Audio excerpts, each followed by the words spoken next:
What if I told you that one note could change your life forever? Michael never expected to find a baby on his doorstep in the middle of the night, let alone one with a note claiming she was his. No name, no explanation. Just a desperate message, scrawled on paper, "She's yours." But as he searches for answers, he discovers the shocking truth. Someone powerful is hunting for the child.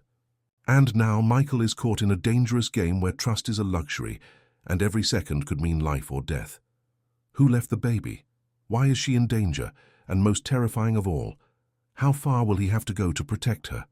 Stay with me, because this story will take a turn you won't see coming.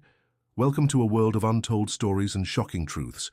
Some secrets change lives forever, and this one just might. Let's begin.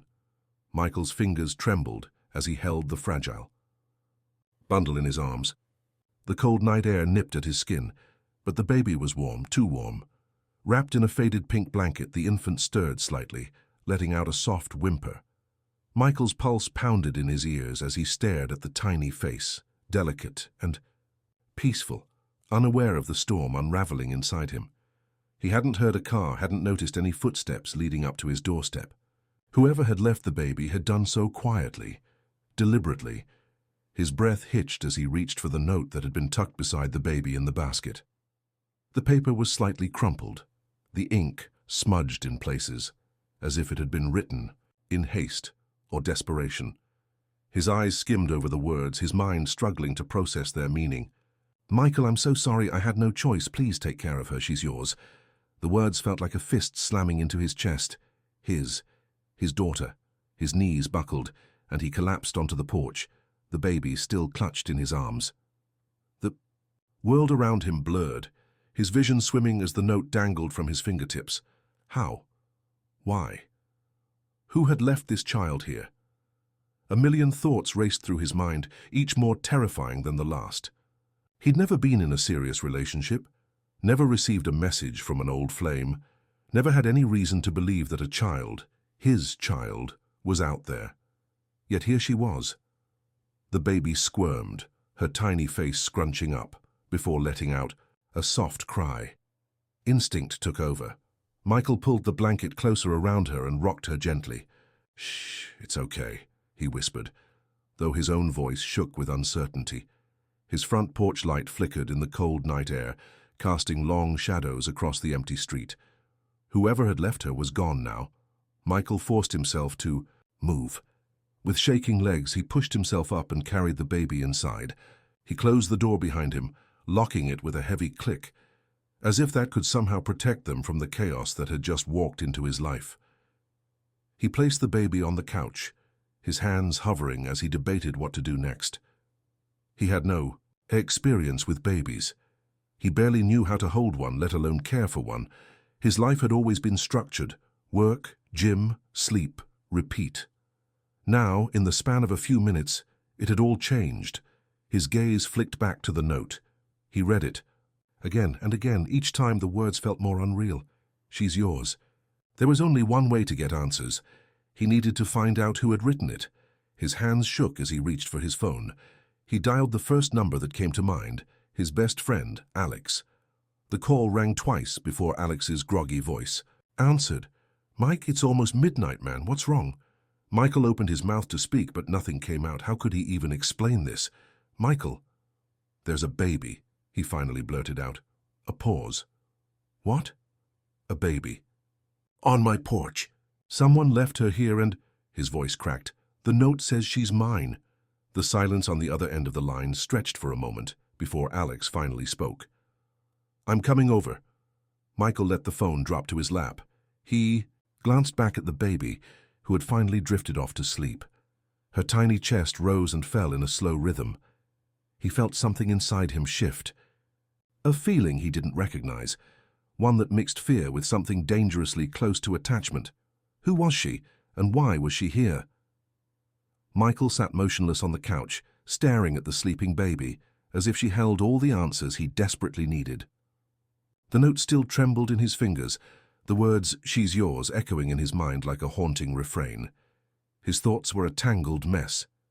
This had to be some kind of mistake, a cruel joke. But deep down, A seed of doubt had already taken root. What if it wasn't? A sharp knock at the door startled him. Michael jumped to his feet, his heart hammering as he hurried over. He cracked the door open, and Alex pushed his way inside before Michael could even say a word. Alex was still in sweatpants and a hoodie, his dark hair disheveled from sleep. He scanned the room, his eyes landing on the baby nestled in the blankets on the couch. "Jesus," Alex muttered, running a hand through his hair. "You weren't kidding." Michael shook his head. "I wish I was." Alex walked over and crouched beside the baby, his eyes narrowing. "She's so tiny. How old do you think?" "She is?" "I don't know, a few weeks, a month?" Michael swallowed hard. "I don't know anything." Alex stood up and crossed his arms. "All right, let's go over this step by step. Someone left a baby, supposedly your baby, on your doorstep in the middle of the night with nothing but a note." Michael handed him the paper. Alex took it, his expression shifting from curiosity to shock. He read it twice, then looked up. "Do you recognize the handwriting?" Michael shook his head. "No. And there's no name. No explanation." He exhaled sharply. "I don't even know who could have written it." Alex rubbed the back of his neck. "Man, this is insane. You need to call the police." Michael stiffened. "And tell them what? That a baby was dumped on my doorstep with a note, claiming she's mine?" "Yes," Alex said bluntly.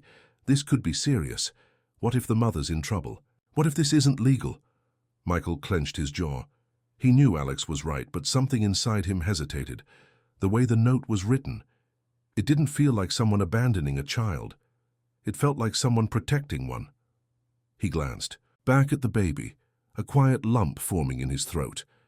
"I can't just hand her over to the system," Michael murmured. Alex sighed. "Mike, you don't even know if she's actually yours." Michael ran a hand down his face. "What if she is?" Alex hesitated. "Then we need to find out for sure." Silence stretched between them. The weight of the situation pressed down on Michael like an anchor, dragging him into a reality he wasn't ready for. Finally, Alex pulled out his phone. "Look, I'll check if there are any missing baby reports in the area.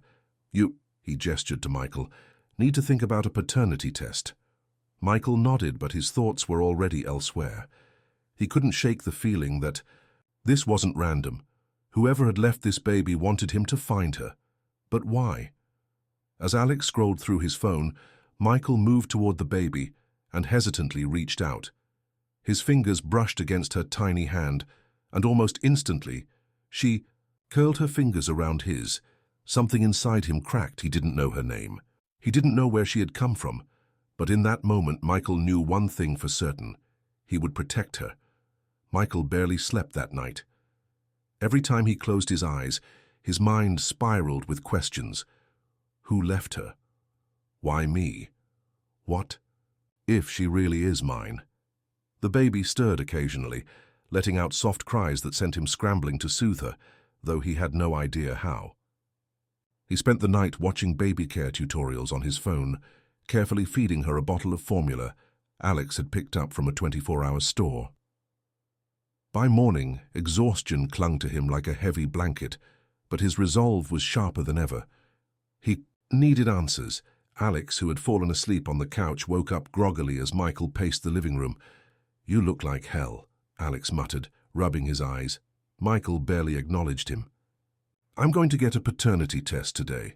Alex sat up, stretching. "Good, but even if she's yours, that still doesn't explain who left her here."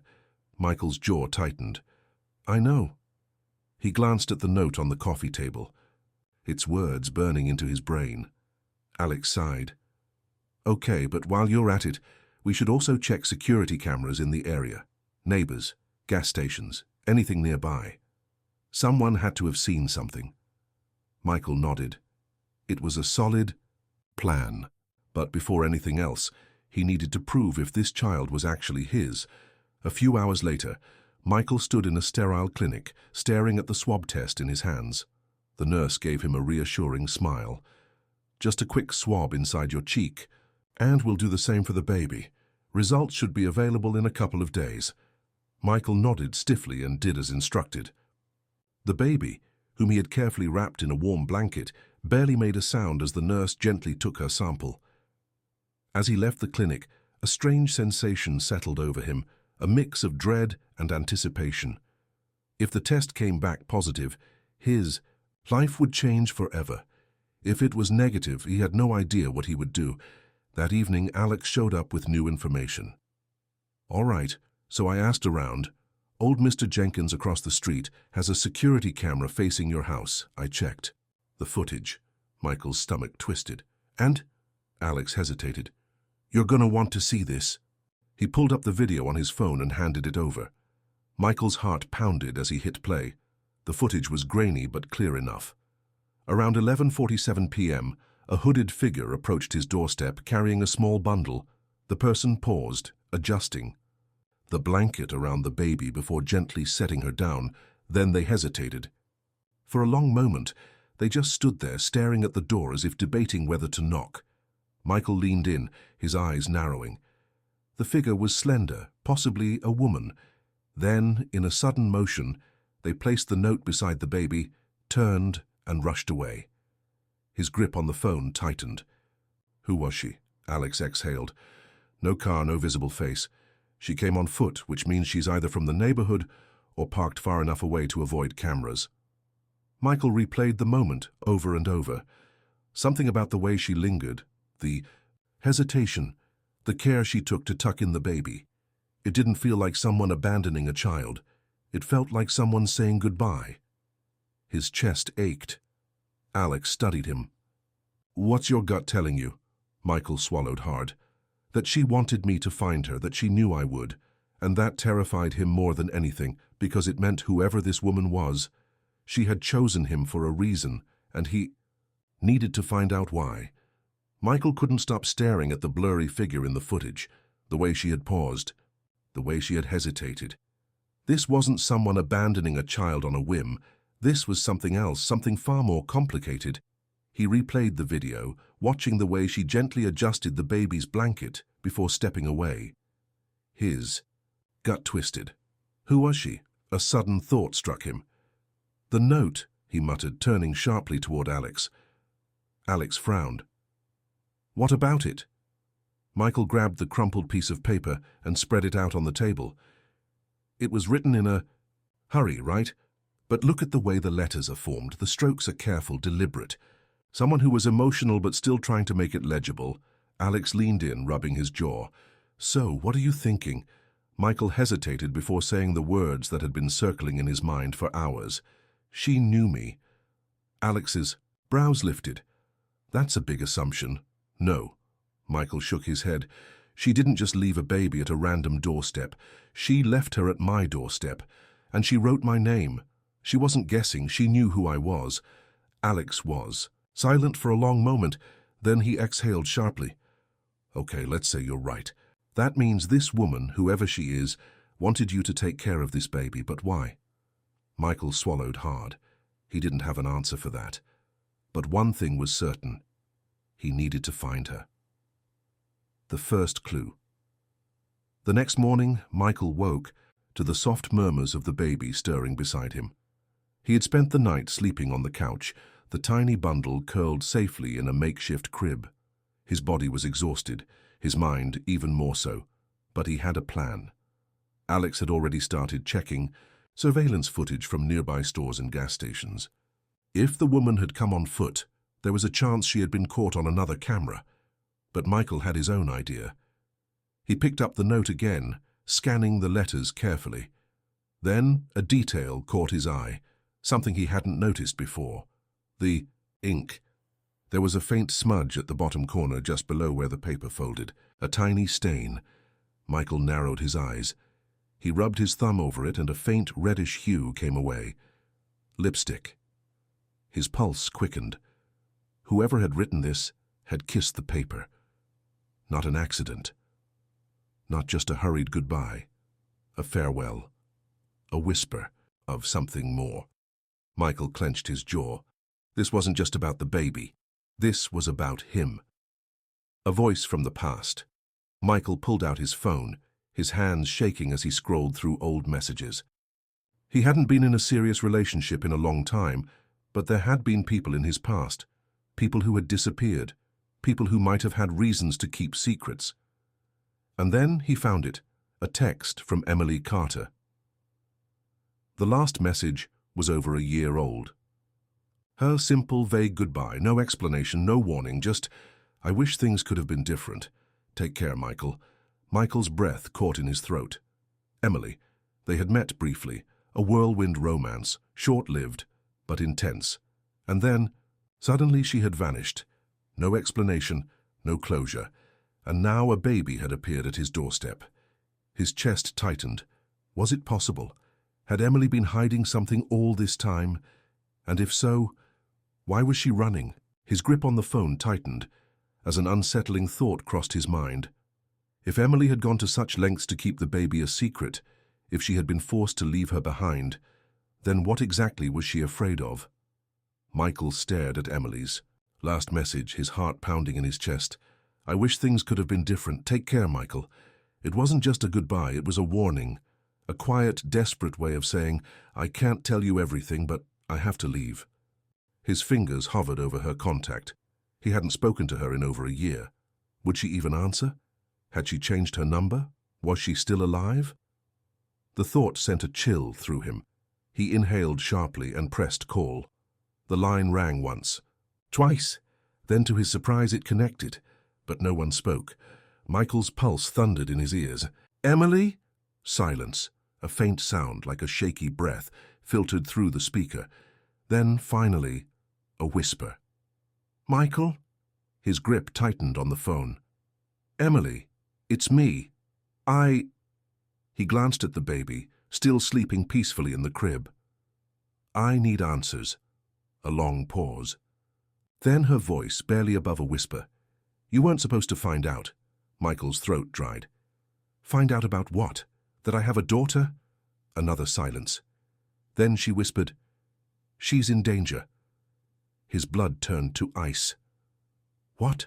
His voice was sharper now, fear laced into every syllable. "Emily, what are you talking about? Who is after her?" She exhaled shakily. "I can't talk long. They're watching me." Michael's chest tightened. He shot a look at Alex, who was already on his feet, listening in. "Who's watching you?" Michael demanded. "Emily, tell me what's going on." Another shaky breath, then just 3 words. "It's my father." Michael froze. "Your father?" he repeated, his mind racing. He barely knew anything about Emily's family. She had always avoided talking about them. But now, a deep, gut-wrenching fear settled over him. "He found out," Emily said hurriedly. "He knows she exists. He gave me a choice." Michael's stomach twisted. "What choice?" Her voice cracked. "Give her to him. Or disappear." A cold shiver ran down his spine. "And you chose to protect her?" "Yes." A beat of silence. Then her voice became urgent. "Michael, listen to me. My father is powerful. He's dangerous. He doesn't care about me. But he wants control. He won't stop until he finds her." Michael swallowed hard. "Emily, tell me the truth. Is she really mine?" Silence. Then her voice, thick with emotion. "Yes." Michael closed his eyes, his entire world shifting in that single word. He had a daughter, and someone wanted to take her away. Emily's breath hitched. "Michael, I don't have much time. You have to disappear. Take her and run. He'll come for you." Michael's mind raced. "Where are you?" "I can't." A sudden noise, a shuffle, a muffled voice in the background, then panic in Emily's whisper. "They found me." The line went dead. Michael's blood ran cold. He turned to Alex. His jaw clenched. "We need to move now." Alex nodded, already grabbing his keys. "Where do we go?" Michael looked at the baby, her tiny face peaceful and unaware of the storm closing in around her. Then his grip tightened. "Somewhere. No one can find us." And with that he picked up his daughter, and stepped out the door, because if Emily was right, they were already being hunted. Michael's hands were steady, but his mind raced as he strapped the baby into the borrowed car seat Alex had snagged from his sister's place. His daughter, his actual daughter, was now in his arms, and someone, powerful was hunting her. Emily's warning echoed in his mind. Take her and run, he'll come for you. Michael had no idea what kind of man her father was, but Emily's fear was real. She hadn't been exaggerating. The urgency in her voice, the way she had whispered into the phone, the way the line went dead, she was in trouble, or worse. He gritted his teeth and pulled out of his driveway, his knuckles white against the steering. Wheel, where are we going? Alex asked from the passenger seat, his voice tense. Michael exhaled sharply. Somewhere safe. For now, we need distance. Alex nodded, already scanning the rear-view mirror for any cars following them. I grabbed some cash and a burner phone, he said. Tossed your phone in the trash at the gas station a few blocks back. If they're tracking you, it'll buy us some time. Michael swallowed his gratitude, too focused on keeping them moving. Good. They drove in silence for miles, the city lights fading behind them as they headed toward the outskirts. The highway stretched ahead, dark and empty, except for the occasional truck passing by. Then finally Alex spoke again. So, what's the plan? Michael tightened his grip on the wheel. We go off-grid for a while, figure out who Emily's father is, what kind of power he has, and why he wants my daughter. Alex nodded, but his jaw was tight. And Emily? Michael exhaled through his nose. I don't know. A lump formed in his throat. She had sounded so scared, so desperate. And then, the way the line had cut off. What if he never heard from her again? His stomach twisted. No, he couldn't think like that. We'll find her, he said, more to himself than to Alex. But first I need to protect my daughter. He glanced in the rearview mirror, his gaze landing on the tiny figure sleeping peacefully in the car seat. She had no idea what was happening, no idea that her entire life had just been upended. But Michael knew one thing. He would keep her safe, no matter what. The shadow that followed. They made it to a small, secluded motel just outside the city, the kind where no one asked questions as long as you paid in cash. Michael parked in the back, far from the streetlights, and carried the baby inside. The room was small, outdated, and smelled faintly of old carpet, but it was safe. For now. Alex set down the bag he had packed hastily. All right, what's next? Michael pulled out the burner phone. First, we find out who Emily's father really is. He typed the name into a search engine, Randall Carter. The results loaded and Michael's stomach dropped. CEO of Carter Global Enterprises, billionaire, real estate mogul, and rumored to have deep ties to organized crime. Alex let out a low whistle. Well, that explains a lot. Michael's blood turned to ice. Emily had been running from this man. She had hidden his daughter from him, and now he knew. A cold realization settled over him. Randall Carter wasn't just looking for his granddaughter. He was coming for her. Michael stared at the screen, his stomach tightening as he scrolled through article after article about Randall Carter. The man was a ghost. No interviews, no social media, just carefully controlled press releases about his business empire. But beneath the surface there were whispers, lawsuits that mysteriously vanished, competitors who suddenly backed out of deals, people who had crossed him and were never heard from again. Michael clenched his jaw. This wasn't just about money. Randall Carter wasn't just a businessman. He was a man who got what he wanted, no matter the cost. And now he wanted his granddaughter. Michael set the phone down and ran a hand over his face. This guy isn't just rich, he's dangerous. Alex leaned forward. So Emily was trying to protect her, that's why she ran. Michael nodded. Yeah, and now that he knows about her, he won't stop. A sick feeling settled in his chest. If Emily had risked everything to keep the baby away from him, what was Randall really after? He looked at his daughter, still peacefully asleep on the motel bed. And then another realization hit him. Emily had said, "Give her to him or disappear." Disappear. Michael's stomach dropped. Emily wasn't just running, she was in real danger. Michael grabbed his phone and dialed Emily's number again. It went straight to voicemail. He tried again. Nothing. Damn it. He gritted his teeth. Alex stood. You think he already found her? Michael's chest tightened. He had no idea. But something told him that if he didn't act fast, he might never find out. He exhaled sharply. "We need to track her down, now." Alex nodded. "I might have a way." He grabbed his laptop and started typing. "I've got an old contact who does PI work. He might be able to track her phone." Michael nodded. "Do it." Alex worked quickly, firing off a message. Michael paced the room, his mind racing. He had no plan, no strategy, no idea how far. Randall's reach extended.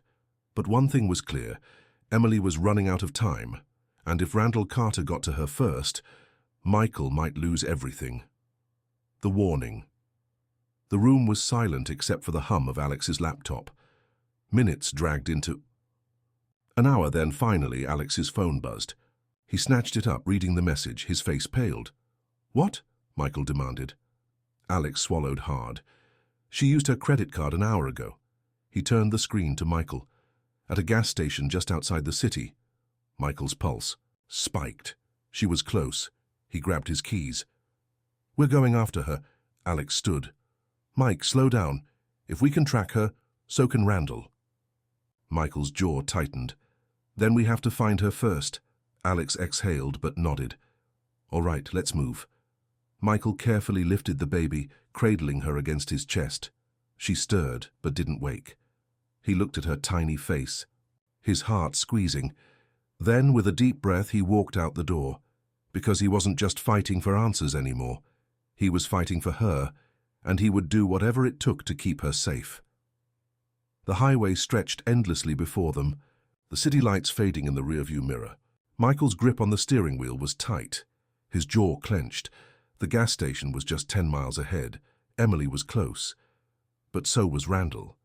Alex sat in the passenger seat, his eyes darting between the road and his laptop screen.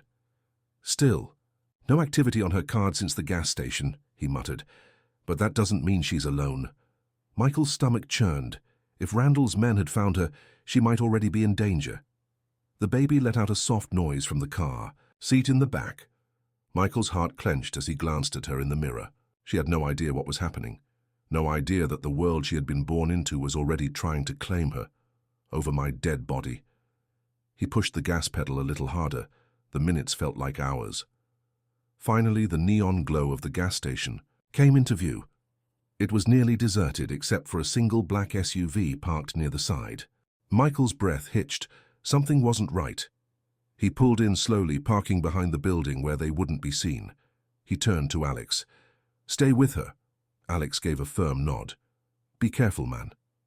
Michael stepped out into the cool night air, his pulse hammering in his ears. The station was eerily quiet, just the flicker of a buzzing overhead light and the distant hum of passing cars. Then, movement near the SUV. A figure. Emily. Michael's breath caught. She was standing, stiffly beside the car, her face pale, her hands clenched at her sides.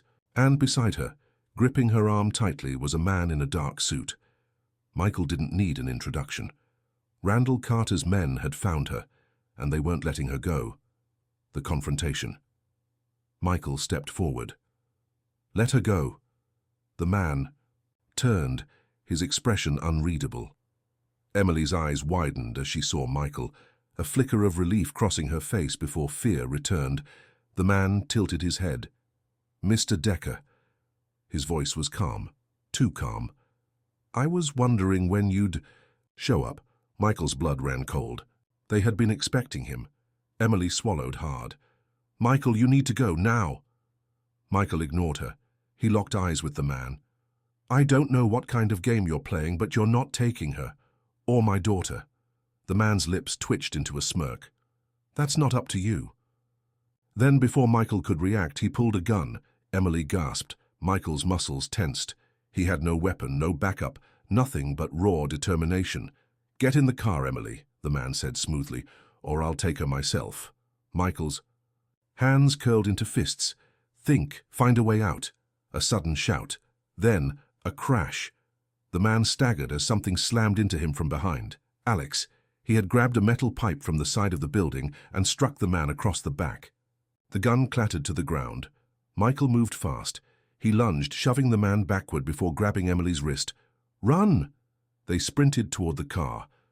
The baby, Get to the baby.